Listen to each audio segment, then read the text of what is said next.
केन्द्रापड़ा जिला राजकनिका थाना अंतर्गत जयनगर पंचायत कुजुपुर गाँव किशोर दास को भाणीजी प्रियंका दास को गारडपुर गाँव सुब्रत नायक और तांको मां मनोरमा नायक झील देखा कुजीपुर गाँव को आसी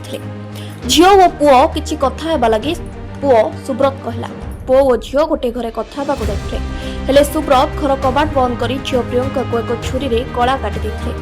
झील परिवार लोक झील चित्कार शुणी घर कबाट भांगी झील को उद्धार करथिले और गाँ लोक मैंने अभियुक्त सुब्रत को काबू कर एक खुंटरे बांधि रखी पुलिस को खबर देते। पुलिस घटनास्थल युवक को थाना को आनी प्रियंका को परिवार लोक उद्धार कर राजकनिका गोष्ठी स्वास्थ्य केन्द्र को आनी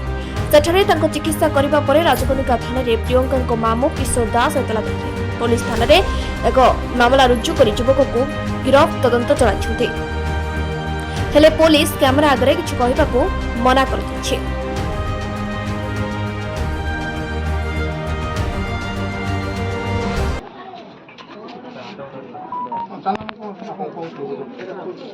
नहीं सीधा खुला हाथ नहीं ये अच्छा चापी खुलो और सारे को खाली पड़े